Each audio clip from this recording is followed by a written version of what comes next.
Yo tout le monde, c'est Aurel, nouvelle vidéo review. Aujourd'hui on se retrouve pour la review de l'épisode 15 de Fire Force saison 2. Si vous n'avez pas vu l'épisode, c'est disponible sur Wakanim et ADN, vous avez les liens en description. Comme d'habitude, on va parler un petit peu de tout ça parce qu'il se passe pas mal de choses en ce moment. Les épisodes sont ultra cool, mais d'abord, générique.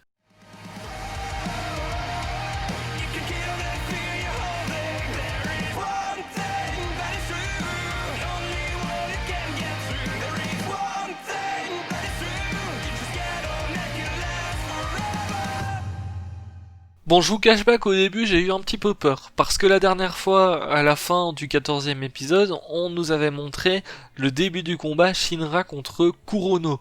Et c'est vrai que c'est un combat qui peut être incroyable. D'ailleurs le début de combat était déjà très bon. En tout cas j'ai trouvé, on nous a présenté vraiment Kurono comme quelqu'un de très fort en fait, et c'était le cas parce que clairement Shinra il s'est fait déchirer hein. Dans le dernier épisode il s'est complètement fait déchirer, c'était très compliqué pour lui et on s'attendait à voir la suite justement du combat dans cet épisode-ci. Le truc c'est que la situation change complètement vu que Nataku réveille son Adora Burst, on va dire ça comme ça. Et à partir de ce moment-là, eh bien c'est vrai que l'objectif de la 8ème brigade, qui était simplement d'enquêter, change complètement parce qu'il faut absolument récupérer Nataku qui est le 6ème pilier. Clairement c'est le 6ème pilier, il faut absolument le récupérer parce que actuellement la 8ème brigade, ils ont juste Shinra, et au niveau des hommes en blanc, ça devient compliqué, ils ont Omea, ils ont Sho, ils ont Inka maintenant, donc s'ils arrivent à récupérer Nataku, clairement ils prennent un avantage assez certain et il faut absolument justement le garder de leur côté. Alors un Nataku on sait pas trop ce qu'il va décider parce que c'est encore un gosse, il contrôle pas ses pouvoirs, etc. Donc est-ce que il va se laisser faire s'il se passe quelque chose, surtout qu'il a la peur, à chaque fois il voit Reka encore, il imagine Reka derrière lui, donc bon, à ce niveau-là, ça risque d'être assez incertain ce qu'il va décider de faire ou autre. Donc la 8ème brigade doit absolument le récupérer de force, on va dire ça comme ça. Donc bon, malheureusement, le combat Shinra contre Kurono se termine assez rapidement. Par contre, ça annonce du très lourd pour la suite parce qu'on a les hommes en blanc qui débarquent. D'ailleurs, c'était très cool cet épisode parce qu'on a pu voir par exemple Maki se battre, et c'est vrai que depuis le début de cette saison, alors on a vu quelques fights très rapides du côté des autres membres de la 8ème brigade, mais là je pense qu'on va vraiment voir des vrais fights, parce que jusqu'ici j'ai trouvé que cette saison était surtout centrée au niveau de Shinra, notamment parce que c'est surtout lui qu'on a vu se battre dans les grandes lignes, et certains personnages qu'on ne voit tout simplement plus actuellement. Je pense à Ogun par exemple, qu'on ne voit plus. On l'a vu se battre, c'était très cool et tout, mais c'est tout, ça s'arrête là. Au niveau des autres membres de la 8ème brigade en eux-mêmes, eh bien on a vu très peu de choses depuis le début de saison, et du coup c'est cool parce que là j'ai l'impression qu'on va se diriger sur quelque chose qui va ressembler peut-être à la fin de la première saison. C'est-à-dire tout simplement on va tous les voir se débrouiller un petit peu, se battre peut-être un petit peu, et ça c'est toujours cool parce qu'il faut pas oublier que de base on suit quand même la 8ème brigade, bon même si c'est un petit peu plus Shinra vu que en soi c'est le héros de l'histoire, mais ce qui est cool c'est de voir quand même toute la brigade ensemble, et je pense que c'est ce qu'on va voir. D'ailleurs en parlant du prochain épisode, ça risque d'être ouf. Clairement, ça risque d'être ouf parce que là, on a les hommes en blanc qui débarquent. Alors, on les connaît déjà. Sharon, par exemple, on l'a déjà vu se battre, on sait que c'est un monstre. Au niveau d'Omea, bon, l'air de rien, je pense qu'elle sait quand même se battre. Même si on l'a pas trop vu, hein, finalement. Omea, on l'a vu très rapidement depuis le début de Fire Force, mais je pense qu'elle a beaucoup de choses à montrer. Inka pareil, peut-être qu'elle a énormément de choses à montrer parce qu'on l'a pas trop vu non plus.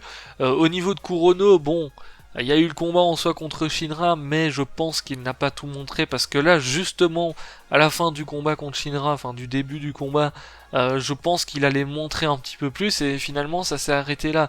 Mais imaginez juste, on vous fout Kurono, Sharon, peut-être des membres de la 8ème brigade en plus et tout, ça peut faire quand même des dingueries, hein. Clairement là ça peut faire des dingueries, surtout que l'air de rien, au niveau de la meuf qui contrôle les marionnettes, là je sais plus son nom, eh bien elle a pas tout montré non plus.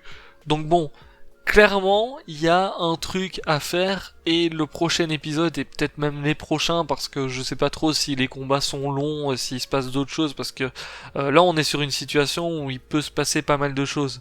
Parce que l'air de rien, les industriels Jima, on a des brigades qui peuvent venir justement les aider eux. Ça peut être un petit peu la mouise pour la 8ème brigade parce que là ils s'attaquent quand même à un gros morceau qui est en soi défendu par d'autres brigades. Donc là, la 8ème brigade, ce qu'ils font, bon c'est cool parce qu'ils vont là pour sauver Shinra, pour sauver Licht et pour récupérer Nataku au passage parce que la situation a changé, mais derrière, quelles seront les conséquences? Parce que l'air de rien, je pense que là, ils ont pas du tout le droit de faire ça, et à mon avis, il va se passer un truc par rapport à ça. Clairement, soit ils vont pas être bien vus, peut-être la fin carrément de la 8ème brigade, ou en tout cas de leur statut de pompier, c'est possible aussi, hein. À voir un petit peu comment ça va se passer, mais ça risque d'être très très intéressant aussi par rapport à la suite, parce qu'à mon avis, toutes les actions qu'ils vont mener à partir de maintenant et qu'ils ont commencé à mener, ça va leur retomber dessus. À un moment donné, ça va leur retomber dessus. D'ailleurs, parlons un petit peu de Licht, parce que c'est assez intéressant finalement ce qu'il a montré dans cet épisode-ci, parce que Licht, on sait que son objectif à l'heure actuelle, c'est de connaître la vérité. Le truc étant que si on devait le placer dans une équipe, on va dire ça comme ça, dans un camp, à l'heure actuelle, on aurait tendance à le placer, je pense, dans la 8ème brigade, ce qui est plutôt logique, parce que il les aide quand même énormément et tout. Mais on remarque qu'il les aide carrément de plus en plus et que je pense qu'il commence à s'attacher vraiment à cette 8ème brigade, surtout que on a des paroles parfois qui sont en mode Shinra qui dit ouais tu fais partie du groupe machin, je te protégerai et tout. Ça c'est des choses qui je pense, bon même si Licht c'est quelqu'un qui le montre pas forcément, il doit je pense commencer à considérer les autres membres de la 8ème brigade comme des vrais compagnons.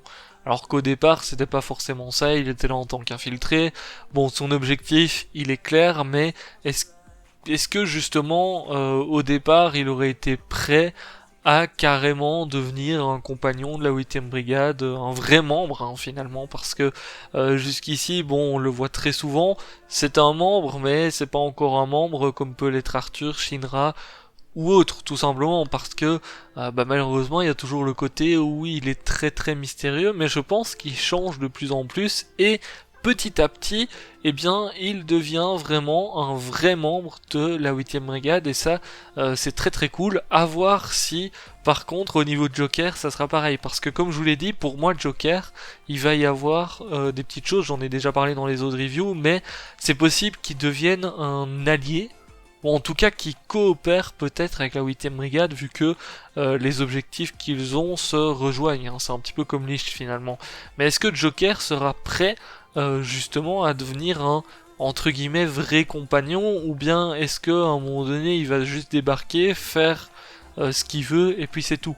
Parce que en fait la 8ème brigade je les vois un petit peu comme des gens qui peuvent, on va dire, très facilement changer les personnes pour dire ça grosso modo. Hein.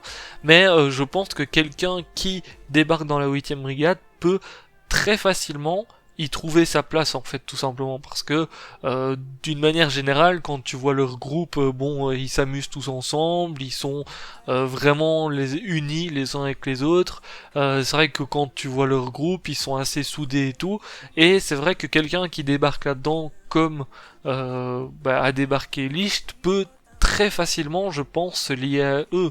Par exemple, au niveau de Vulcan, on peut prendre son exemple aussi. Au départ, il n'était pas trop pour la 8ème brigade et puis finalement il a rejoint. À l'heure actuelle, t'as l'impression que c'est vraiment un membre qui est là depuis longtemps. Finalement par rapport à ce qui se passe, par rapport au peu qu'on voit, c'est vrai qu'on voit pas trop de choses non plus quand ils sont dans leur quartier, mais du peu qu'on voit, juste Licht pour moi c'est un vrai membre à l'heure actuelle ou en tout cas il le devient de plus en plus et au niveau de Vulcan il est complètement déjà dans la brigade, voilà les autres peuvent compter sur lui et vice versa, donc c'est vrai que c'est des choses qu'on voit de plus en plus par rapport à eux et c'est très très cool. Maintenant à voir si par exemple la plus grande interrogation c'est au niveau de Joker, est-ce que à un moment donné il va peut-être se lier à la 8ème brigade parce que jusqu'ici c'est pas forcément le cas. C'est vrai qu'il a toujours un côté mystérieux. Et si jamais à un moment donné il coopère ou il se lie à la 8ème brigade, est-ce que lui aussi va vraiment les rejoindre, sachant que lui et les pompiers, c'est pas trop ça. Mais bon, je pense que ça pourrait arriver. Et je pense que c'est l'un des plus grands mystères quand même de Fire Force, c'est au niveau de ce qui va se passer par rapport justement à toutes ces personnes, à tous ces groupes qu'il y a, parce qu'on en a énormément qui ont parfois le même objectif mais qui agissent différemment. Donc on verra bien. En tout cas, je vous laisse là pour cette petite review. N'hésitez pas à me dire ce que vous avez pensé de l'épisode en commentaire. N'hésitez pas à me dire ce que vous avez pensé un petit peu de tout ça aussi. Si vous avez des petites théories en commentaire pareil, je vous laisse là. Ciao, ciao.